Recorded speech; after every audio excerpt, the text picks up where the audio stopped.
할렐루야. 하나님 아버지, 다시 한번 감사를 드립니다. 가정에서 또 이 예배당에서 하나님을 찾아 예배하는 우리 모두에게 주의 놀라운 은혜를 허락하여 주시옵소서. 위기 속에서도 하나님만 찾는 우리가 될 수 있도록 함께하여 주시옵소서. 코로나로 인해 너무나 힘든 가운데 많은 사람들이 보내고 있습니다. 코로나 확진자들 주님 치유의 역사가 일어날 줄 믿습니다.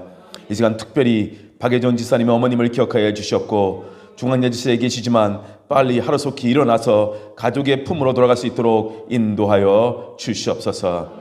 아버지 하나님, 이 시간 하늘문을 열어주셨고 하나님 말씀을 우리가 받아들일 때 놀라운 역사가 일어나게 하여 주셨고 기적이 일어나게 하여 주시며 우리 모두가 성장할 수 있는 놀라운 은혜의 시간이 될 수 있도록 함께하여 주시옵소서.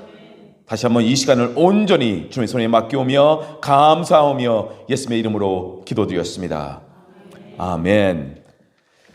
하나님 말씀 보시겠습니다. 창세기 39장 3절에서 6절 말씀 다 함께 읽도록 하겠습니다. 창세기 39장 3절에서 6절 말씀입니다. 다 함께 읽겠습니다. 그의 주인이 여호와께서 그와 함께 하심을 보며 또 여호와께서 그의 범사에 형통하게 하심을 보았더라. 요셉이 그의 주인에게 은혜를 입어 섬김에 그가 요셉을 가정 총무로 삼고 자기의 소유를 다 그의 손에 위탁하니 그가 요셉에게 자기의 집과 그의 모든 소유물을 주관하게 한 때부터 여호와께서 요셉을 위하여 그 애굽 사람의 집에 복을 내리심으로 여호와의 복이 그의 집과 밭에 있는 모든 소유에 미친지라. 주인이 그의 소유를 다 요셉의 손에 위탁하고 자기가 먹는 음식 외에는 간섭하지 아니하였더라. 요셉은 용모가 뛰어나고 아름다웠더라. 아멘. 범사에 형통하게 하심이라는 설교 제목으로 이 시간 함께 은혜를 나누겠습니다. 지난주에 저희는 창세기 39장 1절과 2절 말씀을 살펴보았습니다. 요셉이 이집트로 끌려갔는데 이집트 왕의 친위 대장인 보디발이 요셉을 돈을 주고 샀다는 그 배경을 우리가 보았고요. 또 그러면서 2절에 기록된 말씀은 여호와께서 요셉과 함께 하심으로 요셉이 형통한 자가 되었더라. 그 말씀을 우리가 보았습니다. 39장 전체의 주제는요, 하나님이 요셉과 함께 하셨다입니다. 39장에만 하나님이 요셉과 함께 하셨다라는 말씀이 4번이나 나옵니다. 그게 주제입니다. 요셉과 함께 하시는 하나님. 그래서 요셉이 형통한 자가 된 것입니다. 형통한 자는 하나님이 함께하는 사람입니다. 하나님이 여러분과 함께 하신다. 그러면 여러분은 벌써 이미 형통한 자가 되어 있는 것입니다. 오늘도 하나님이 요셉과 함께 하시는 그런 배경을 우리가 살펴볼 것입니다. 그래서 요셉이 하는 모든 일이 잘 되었다는 것입니다. 하나님이 함께 하시니 요셉이 하는 일이 모두 잘 되었다. 그 내용입니다. 3절을 다시 보겠습니다. 3절 말씀. 그의 주인이 여호와께서 그와 함께 하심을 보며 또 여호와께서 그의 범사에 형통하게 하심을 보았더라. 이건 정말 대단한 일인 것 같습니다. 자기 입으로 나는 훌륭한 사람이에요 라고 말하는 것이고 하는 거하고요, 남이 저 사람은 훌륭한 사람이다 말해주는 거하고는 전혀 다른 것이잖아요. 어느 사람이든 사람들은 다 적당히 왕자병, 공주병이 다 있는 것 같습니다. 조금씩은 다 있어요. 아주 심각한 사람이 있지만 나는 왕자병, 공주병이 없다 해도 조금씩은 다 있는 것 같습니다. 그런데 다른 사람들은 객관성을 가지고 우리를 보니까요, 나를 보니까 더 정확하게 볼 수가 있는 거고요, 더 정확하게 나에 대해서 말을 해줄 수 있는 것입니다. 믿음도 마찬가지입니다. 내 생각에는 나는 믿음이 좀 있는 것 같아, 이 정도면 잘 믿는 거지, 그렇게 말하는 거하고 옆에서 지켜보는 형제 자매가 나에 대해서요, 저 사람은 참 믿음이 있는 사람이다 말해주는 거하고는 전혀 다른 것이죠.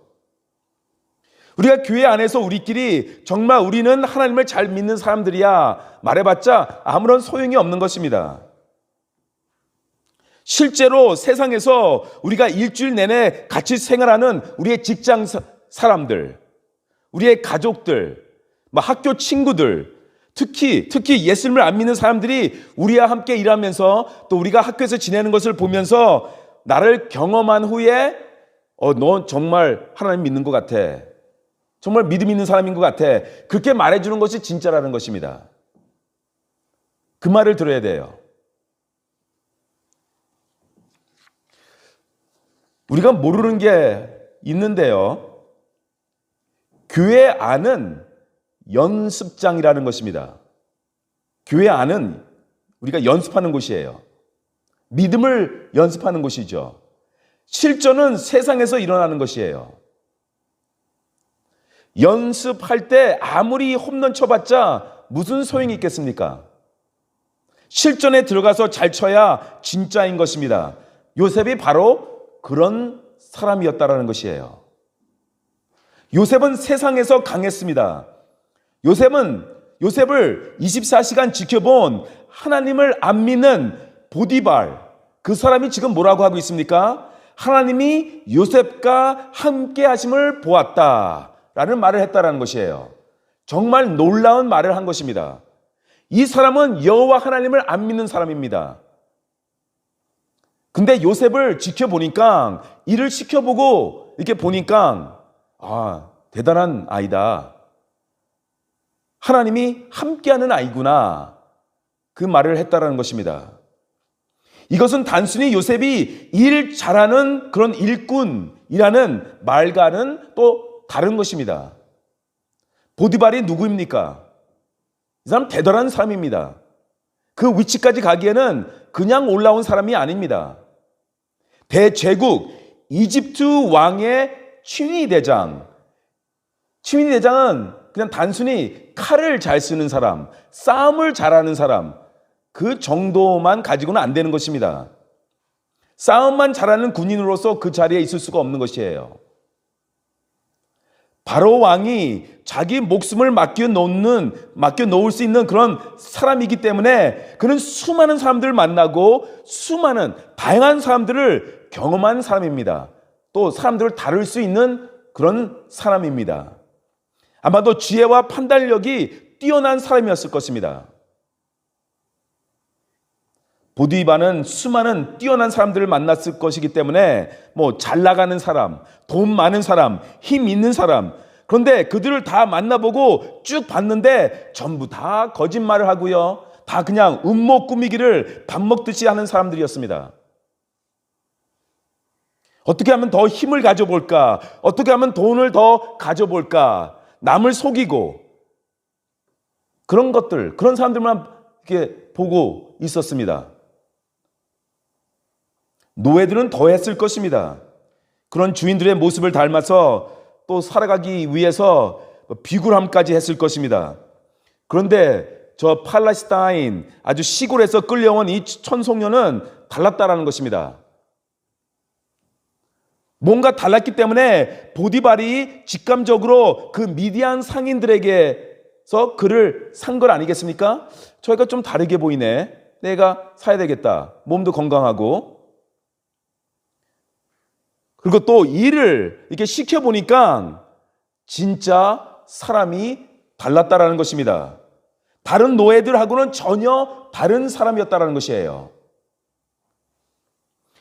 그러니까 이것을 봤을 때 제가 볼 때는 요셉이 일을 정말 잘했는데 또 겸손했던 것 같습니다. 조용하지만 강했던 것 같습니다. 보통 노예들은 눈치가 빨라서 누가 보면 일을 열심히 하지만 안 보면 그냥 대충 하는 그런 사람들이었는데, 요셉은 누가 보던 안 보던 열심히 일을 했던 것 같습니다. 작은 일을 시켜도 아주 뛰어나게 해내고요, 지혜롭고 전직하게 일을 했을 것입니다. 그러니까 보디발의 눈에 들어온 것입니다. 그리고 무엇보다도 요셉을 가만 보니까 틈만 나면 하나님께 예배하고 기도를 드렸던 것 같습니다. 누가 보든 안 보든 상관하지 않고 하나님을 예배했던 것 같습니다. 이집트는 원래 많은 우상을 지금 섬기고 있는 그런 나라이잖아요. 보디발은 여호와 하나님을 믿지 않았지만 요셉이 개인적으로 기도하고 예배하는 모습을 보면서 그가 신앙심이 깊은 사람이었음을 알았던 것입니다. 그래서 보디발이 뭐라고 말해요? 하나님이 요셉과 함께 하심을 보았다라는 것입니다. 이 말은 요셉이 자기가 하나님을 믿는 사람이라는 것을 숨기지 않고 예배하고 기도했다라는 것입니다. 요셉은 하나님을 부끄러워하지 않았습니다. 얼마나 많은 그리스도인들이 요즘 세상에서 하나님을 부끄러워하고 있습니까? 식사 기도할 때도 눈치 보면서 하고요. 어디 가서는 내가 하나님을 믿는 사람이다, 예수님을 믿는 사람이다, 교회 다니는 사람이다 말을 못할 때가 있습니다. 하나님을 부끄러워하는 것이죠. 교회 다니는 것을 부끄러워합니다. 그런데 요셉을 보면요, 그는 하나님을 부끄러워하지 않았다라는 것입니다. 그래서 보디발이 하나님이 요셉과 함께 하심을 알았던 것입니다. 또 노예로 끌려온 지 몇 주만 되면 그 누구든지 자기 신세가 노예라는 것을 받아들이게 되죠. 맨 처음에는 못 받아들이죠. 그렇지만 나중에는 받아들이면서 비굴해지고 비참해지기 마련인데 요셉은 변함이 없었습니다. 그래서 보디발은 저 아이는 노예라고 내가 함부로 굴릴 수 있는 아이가 아니구나. 하나님이 함께하는 아이구나. 그런 고백이 나오는 것이에요. 여호와 하나님을 안 믿는 사람에게서. 그뿐 아니라 보디발이 보니까 요셉이 하는 일마다 너무 잘하는 것입니다. 여호와께서 그의 범사에 형통하게 하심을 보았더라. 그렇게도 말하고 있잖아요. 모든 일에 형통한 거예요. 모든 일을 지금 잘하고 있는 것입니다. 그러니까 무슨 일을 맡겨도 뛰어나게 잘했다라는 것입니다. 보디발이 인정을 해줬다는 것은 정말로 잘했다라는 것입니다. 보디발은 세계 최고의 사람들을 보면서 그런 사람들을 만나면서 매일매일 살아가는 사람입니다. 이집트의 건축, 군대, 문화, 지금 세계에서 제일 가는 수준이잖아요. 그런 사람들을 만나고 그런 것만 보고 지내는 사람인데 요셉이 하는 일을 보니까 제대로 잘하네. 그렇게 된 것입니다. 얘 보통 아이 아니다. 이 아이의 능력은 하늘로부터 오는 것 같다. 정말 하나님의 사람이구나. 그래서 보디발이 어떻게 합니까? 그냥 있을 수 없죠. 그런 아이를 보면 4절을 보시기 바랍니다. 요셉이 그의 주인에게 은혜를 입어 섬김에 그가 요셉을 가정 총무로 삼고 자기의 소유를 다 그의 손에 위탁하니. 이 말이 쉬운 말씀 같지만요, 쉬운 말씀이 아니죠. 요셉이 보디발의 눈에 들어 가까이서 보디발을 섬기게 된 것입니다. 이렇게 된 것은 요셉이 자신에게 주어진 일에 최선을 다했다는 말도 되는 것입니다. 골로새서를 보시면 우리 그리스도인들은 세상에서 무슨 일을 하던 주님께 하듯 하라고 그렇게 기록되어 있습니다.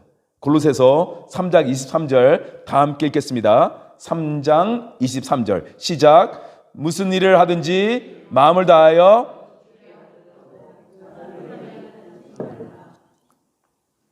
교회에서는 열심히 섬기고 열심히 일하고 세상 가서는 게으르게 대충 해서는 안 된다는 것입니다. 세상에서 물건을 만들 때 정말 정성을 다하셔야 하는 것입니다. 최고의 선생이 되려고 노력을 해야 한다는 것입니다. 음식을 만들어도 최고의 음식을 만드시려고 노력을 해야 한다는 것입니다. 학생이면 최선을 다해 공부를 해야 한다는 것입니다. 세상에서 여러분이 어떤 일을 하실 때 그것이 예배라는 생각으로 정성을 다 들여서 해야 한다는 것입니다. 보디발의 집에 들어온 17살 소년 요셉이 그랬다라는 것입니다. 요셉을 처음부터 좋은 일 시키지 않았을 것입니다. 어떻게 처음 들어온 노예에게 좋은 일을 시키겠습니까? 가장 힘든 일부터 시작을 했을 것입니다. 바닥을 걸레질하고 키우는 가축에게 먹이를 주고 화장실 청소하고 화장실을 퍼내고, 그런데 요셉을 보니까 불평하지 않고 최선을 다해서 일을 하는 것입니다.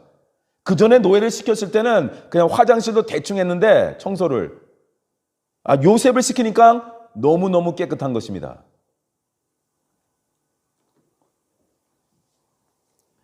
저희 교회 식당을 운영하시는 성도님들 계시는데 잘 아시잖아요. 일하는 사람 구하는, 일 잘하는 사람 구하는 것 얼마나 힘든다는 것. 정말 힘들죠. 그냥 할 수 없이 일하는 다른 노예들과는 달리 요셉은 작은 일에도 하나님께 예배한다는 생각으로 최선을 다했다라는 것입니다. 그래서 어디에 있든지 빛을 발하는 자가 된 것입니다. 우리 이사야서에 일어나 빛을 발하라, 그런 유명한 말씀이 있잖아요. 이 말씀은 어떤 위대한 일을 시작하라는 그런 말만 하고 있는 것이 아닙니다. 그러니까 너 있는 자리에서 이제부터 다른 마음 자세로 최선을 다하라는 뜻도 포함되어 있는 것입니다. 내가 있는 상황에서 거기서 빛을 발하는 것입니다. 요셉이 이렇게 하기가 쉬웠을까요? 성경은 아주 간단하게 설명을 하지만 쉽지 않았을 것입니다. 왜냐하면요, 사람이 못 살다가 잘 살게 될 때는 빨리 적응을 해요. 적응을 하는데 잘 살다가 못 살게 되었을 때는 적응하는 것 정말 힘든 것입니다. 잘 나갔다가 망했을 때 정말 적응하기 힘든 것입니다. 요셉이 누구입니까? 시골에선 살았지만 그래도 자기 세상에서는 정말 고급 옷만 입고 다니던 최고의 부잣집 도령님이었습니다. 힘든 일을 해본 적이 없는 사람입니다. 사람만 받아왔지. 그러나 요셉은 지금 노예가 되었습니다. 그래도 지금의 상황에서 최선을 다하고 있는 것입니다. 좌절하지 않고 포기하지 않고 원망하면서 살아간 것이 아니라 어떤 환경이 와도 최선을 다했다라는 것입니다. 하나님은 이것을 인정해 주셨어요. 그것을 보신 것입니다. 그래서 요셉은 하나님의 첫 번째 테스트에 합격을 한 것입니다. 앞으로 이제 테스트가 또 몇 가지가 더 있습니다. 하나님께서 우리가 광야에서 떨어질 것을 허락하셨을 때는 우리가 광야에서 불만하고 원망하고 이를 갈고 버티는 것이 아니라 거기서 감사하고 충성스럽게 지금 잘 보내는가, 그것을 하나님이 보신다라는 것입니다. 어려운 환경에 있지만 그래도 이 사람이 나를 끝까지 믿고 잘 따르고 있는가, 거기서도 감사하고 있는가, 그것을 우리 하나님은 보시고 계시는 것입니다. 이집트까지 노예로 끌려오면서 요셉은 하나님을 새롭게 경험한 것 같습니다. 그건 분명한 것 같습니다.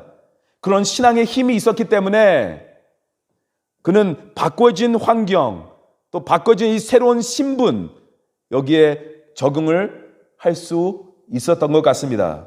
그래서 요셉은 이제부터 노예로 살고는 있지만, 노예이지만 자기 혼자라는 것을 생각하지 않고 하나님께서 자기와 함께 하고 계시다는 것을 믿었기 때문에 열심으로 모든 일을 최선을 다해 했던 것입니다.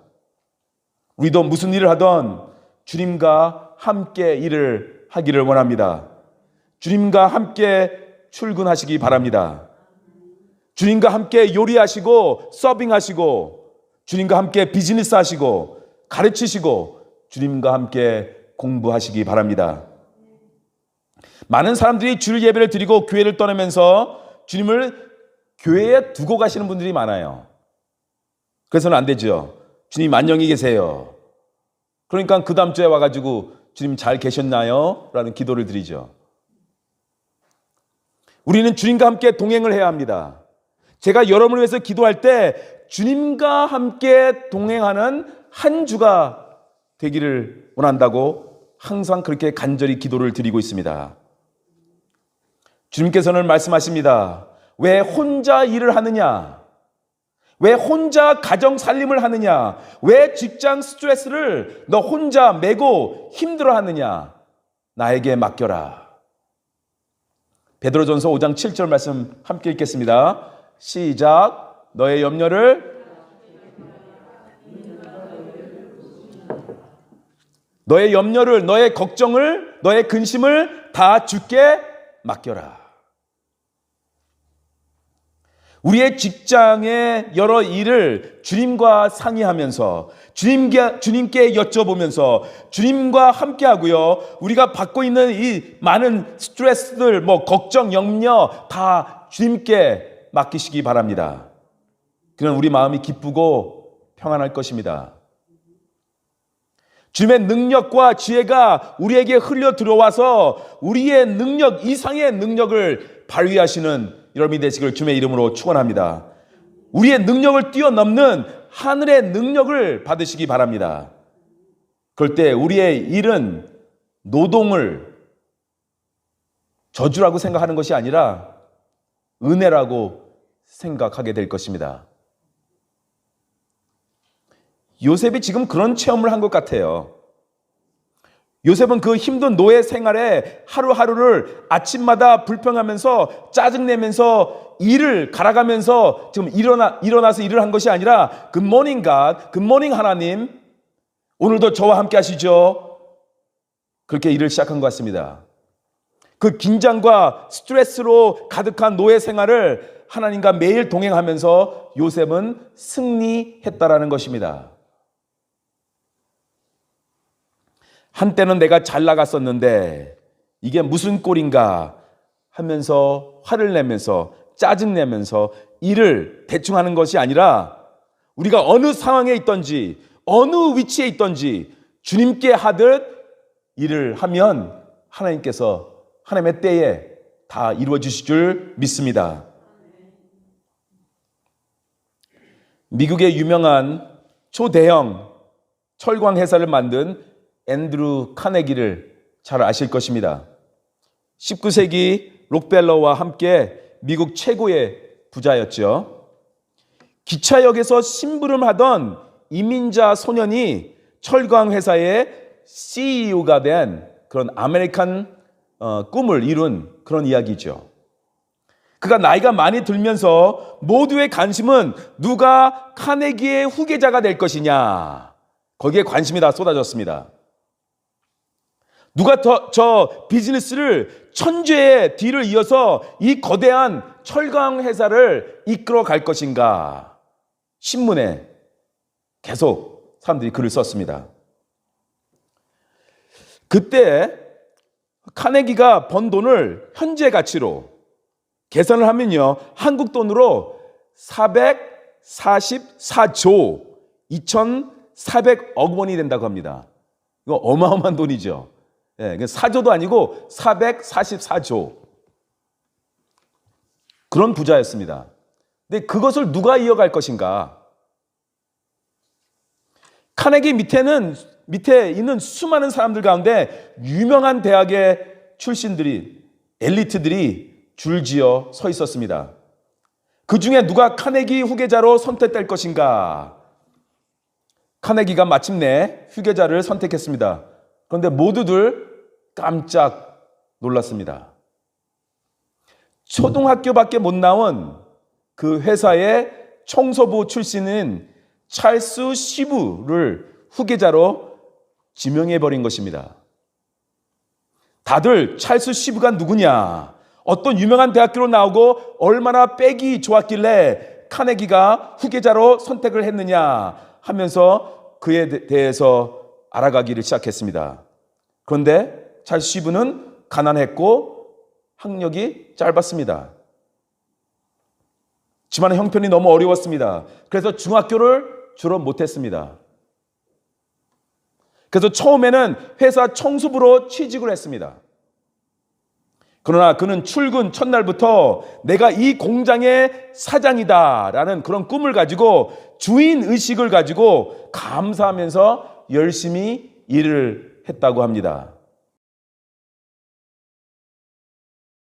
그를 늘 비웃었고요. 가장 힘든 일만 시켰습니다. 그러나 그는 자기 집처럼 공장을 깨끗이 청소를 했습니다. 주어지는 모든 일에 최선을 다했고요. 항상 웃으면서 일을 했다고 합니다. 시간이 남으면 다른 사람들까지 도와줬다고 합니다. 카네기는 자기도 워낙 찢어지게 가난한 집안 출신이었기 때문에 열심히 일하는 찰스 시브를 오랫동안 지켜보았습니다.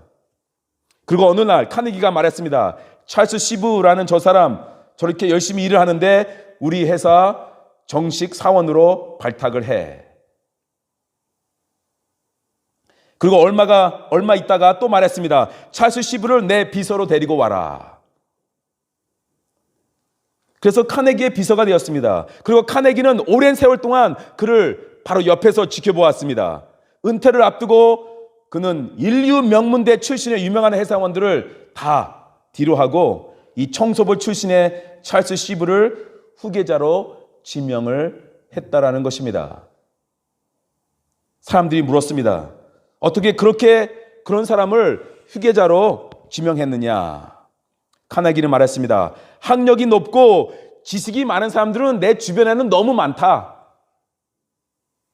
그러나 내 회사를 사랑하고 주인 의식을 갖고 있는 사람은 없다. 저렇게 성실한 사람을 본 적이 있느냐? 저렇게 낮은 자리에서도 성실하게 일하는 사람, 이 카네기 기업을 이어갈 사람이다. 우리가 이런 자세와 태도로 살아간다면요, 우리가 찰스 시브처럼 아니면 또한 요셉과 같은 마음제사로 살아간다면 하나님께서는 반드시 우리를 통해 역사해 주실 것입니다. 4절을 다시 보시기 바랍니다. 요셉이 그의 주인에게 은혜를 입어 섬김에 그가 요셉을 가정 총무로 삼고 자기의 소유를 다 그의 손에 위탁하니. 보디발이 요셉을 자기 집안 살림을 총괄하는 책임자로 삼았다라는 것입니다. 모든 걸 다 그의 손에 맡겼다라는 것이에요. 모든 것을. 20살도 안 되는 요셉을 보디발의 집안 살림을 총괄하는 책임자로 뽑았다. 이것은 마치 앤드루 카네기가 그렇죠? 휴게자 지명 때처럼 그런 일과 비슷하죠. 주변에서 난리가 났을 것입니다. 보디발 집안도 그렇겠죠. 수십 년 동안 업무를 쌓았던 사람들이 있었을 텐데, 아니, 애가 지금 젊은 애가 뭘 안다고 보디발의 모든 집안을 관리하는 사람이 되지? 사람들은 이해를 못했을 것입니다. 이집트 왕의 경호를 책임지는 자리니까 얼마나 그게 높은 자리이고요. 재산도 엄청나게 많았을 것입니다. 이것을 다 맡아서 관리하라는 것입니다. 6절에도 보시면요, 자기의 소유를 다 그의 손에 위탁하니라는 말씀이 또 나옵니다.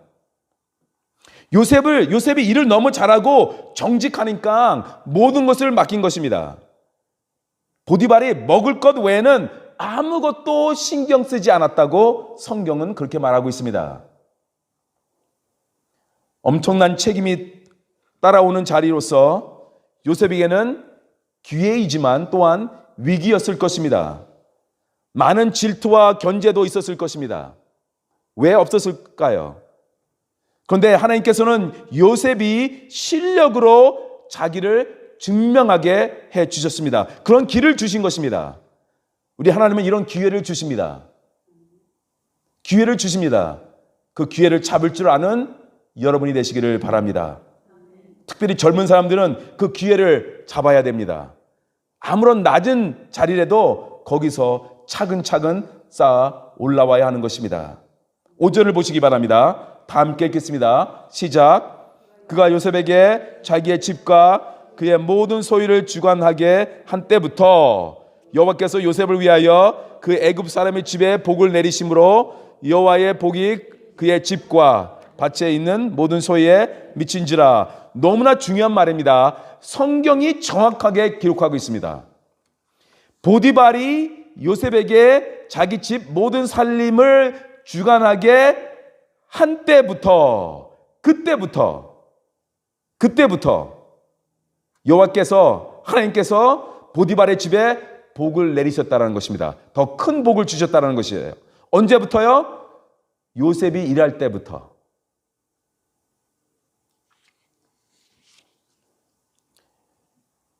집과 밭에 있는 모든 소유에 거기까지 미쳤던 거라고 지금 기록되어 있죠. 그러니까 이런 것이죠. 하나님의 사람은 존재 자체가 축복이라는 것입니다. 그리고 하나님의 사람은 자기만 복 받는 것이 아니라 자기와 함께 있는 사람들, 자기 주변에 있는 사람들, 그 환경 전체까지도 축복을 주는 사람이라는 것입니다. 이것이 바로 하나님께서 아브라함에게 말씀하신 너는 복이 될지어다 라는 말씀이죠. 요셉이 축복의 강물을 보디발의 집으로 지금 끌어들어오는 그런 하나님의 축복의 통로가 된 것이에요. 이것은 앞으로 요셉을 통해서 이집트에 내릴 큰 복을 지금 예시하고 있는 것이죠. 우리는 어딜 가든 복이 되어야 합니다. 내가 있는 곳이 복이 되어야 합니다. 내가 들어가는 회사가 나로 인해서 복을 받아야 하는 것입니다. 내가 들어간 가족이 나로 인해서 복을 받아야 하는 것입니다. 어디에 가서 무엇을 하던 내 주변 사람들이 복을 받아야 한다는 것입니다. 우리는 그런 사람들입니다. 우리 교회를 통해서 여러 선교사님들과 필리핀의 여러 교회들이 복을 받아야 합니다. 우리 교회를 통해서 탈북민들이 복을 받아야 합니다. 우리 AC의 학교를 통해서 다양한 나라 학생들이 복을 받아야 합니다. 우리 교회가 많은 선교사님들과 필리핀의 여러 교회들과 탈북민들 그리고 여러 나라 학생들에게 지금 복을 주고 있는데요. 거기에 대한 감사가 있어야 합니다. 너무 하나님께 감사를 드리고 있습니다. 보디발이 자기 집에 있는 모든 것을 요셉에게 위탁했다는 그 일 하나만으로 요셉은 이미 성공한 사람이 된 것입니다. 그렇지 않겠습니까? 이 사람이 정말 위대한 사람입니다. 높은 그 수준에 있는 사람이거든요. 그 사람의 집안에서 모든 걸 지금 책임지는 사람이 됐다. 성공한 것입니다. 아무도 할 수 있는 일이 아니잖아요. 바로 왕을 바로 옆에서 모시는 사람의 가정을 거기서 총책임자가 되었다. 노예로서는 이보다 더 성공할 수가 없죠. 그러나 그것은 요셉의 파이널 꿈이 아닙니다. 요셉의 그 궁극적인 꿈, 마지막 목표가 아닙니다. 이것은 하나님이 주신 꿈의 연습에 불과한 것입니다. 연습이에요. 이제 가정에서 한번 연습해보고 좀 있으면 이제 나라를 다스려라. 그것이죠.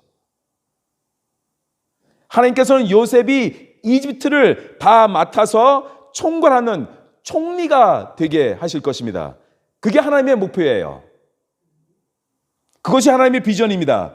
지금은 그 큰 일을 위해서 보디발의 집에서 지금 연습을 하고 있는 것입니다. 근데 요즘 사람들은 연습을 안 하려고 그러죠. 요즘 젊은 청년들의 문제가 아니겠습니까? 그냥 큰 자리로 올라간다는 것이에요. 그래서 서울에서 대학교를 나왔는데 중소기업에서 어떻게 일을 하느냐, 그런 것이죠. 내가 식당에서 어떻게 서빙을 하느냐. 위대한 사람이 될 수 없는 말이죠. 돈은 잘 벌 수 있는 사람은 될 것입니다. 그러나 위대한 사람은 될 수가 없습니다. 제가 피츠버그에서 2년 동안 이제 시카고 옮기기 전에 대학교를 다녔는데 거기에 아주 유명한 30년, 40년이 된 교회가 있어요. 피츠버그 제일 장로교회인데요. 한 3천 명 정도 모이는 교회인데 목사님이 너무나 유명하신 분이시죠. 그때 그 당시에는 결혼도 안 하시고 그냥 말씀으로 정말 설교를 잘하는 목사님이었는데 저는 이제 주일날 가서 이제 예배를 항상 드렸는데요. 시내 안에 있어요. 그러니까 거기 미식 축구 있잖아요. 그 축구장에서 멀지가 않아요. 걸어서. 그럼 미식 축구는 주일날 하거든요. 오전에 뭐 오후에 할 때도 있고. 그러면 유명한 선수들이 예배 드리러 옵니다. 근데 한 번은 이제 워싱턴에 있는 그 풋볼 팀에서 미식 축구 팀에서 코치하고 선수들이 왔어요. 그 인사를 하는데 코치가 아주 믿음 있는 사람이에요. 근데 이런 말을 하더라고요.